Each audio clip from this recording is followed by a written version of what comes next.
coming fast, days running past. We maze runners ablaze and stay numbered last. The pain that we display, you can't understand. That's why we move with the faith of David Abraham. We tryna pace where the apes be. Keys like HP, curses live at HD. Women chasing clout and brothers changing their faces. Screaming, oh God, send your son to save us. So tired of all the pain. See all my people in it. 'Cause living day to day is hard to face. I know that on that day you can release them chains. So give him all the praise and change. Change gon' come, change gon' come. Rather than the scope state, change gon' come, change gon' come, change gon' come. Rather than the sweep state, change gon' come, you know, change gon' come, change gon' come. Rather than the scope state, change gon' come, you know, change gon' come, change gon' come. Rather than the scope state, change gon' come. Yeah, it's time for a change to come to my people. 'Cause Lord knows that we ain't treated equal.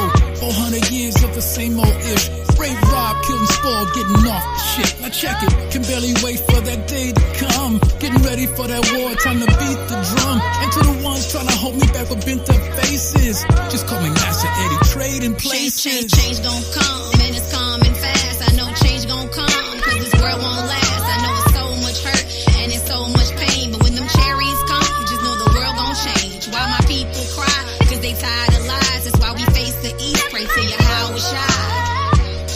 'Cause change gon' come. Prophecy says that change gon' come. Yeah. So tired of all the pain. See all my people in it. 'Cause living day to day is hard to face. I know that on that day you can release them chains. So give him all the praise and change. Change gon' come, change gon' come. Rather than the scope state, change gon' come, change gon' come, change gon' come. Rather than the sweep state, change gon' come, you know, change gon' come, change gon' come. Rather than the sweep state, change gon' come, you know, change gon' come, change gon' come. Rather than the sweep state, change gon' come. Look, we've been trying to get up out of this, but we've been too busy worshiping some nonsense. Jesus. We want change to happen real quick, but we are stiff-necked people and we don't give a shit. All women all up on Instagram, shaking and twerking their ass like they don't give a damn. And if we really want change, we gotta open our book and be baptized again. We gotta change. So tired of all the pain. See all my people in it. 'Cause living day to day is hard to face. I know that on that day you can release them chains. So give him all the praise and change. Change gon' come, change gon' come. Rather than the scope state, change gon' come, change gon' come, change gon' come. Rather than the sweep state, change gon' come, you know, change gon' come, change gon' come. Rather than the sweep state, change gon' come, you know, change gon' come, change gon' come.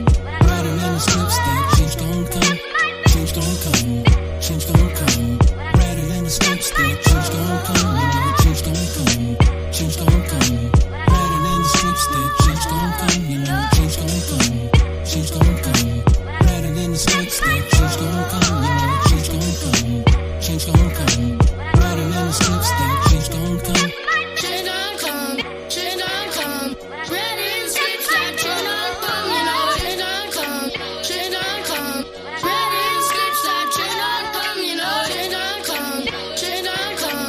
Rather than the sweep state, change gon' come, you know, change gon' come, change gon' come. Rather than the sweep state, change gon' come, you know, change gon' come, change gon' come. Rather than the sweep state, change gon' come, change gon' come, change gon' come. Jonathan got bars, man. He got bars. But he always making slow music, man. Wanna pray to his music, meditate. You can't get hype, man. Sometimes I wanna get hype for the Lord. Come on, man. Blood on the post. Blood on the post. Blood on the post. Blood on the post. Blood on the post. Blood on the post. Blood on the post. Blood on the post. Blood on the post. Blood on the post. Blood on the post. Blood on the post. Blood on the post.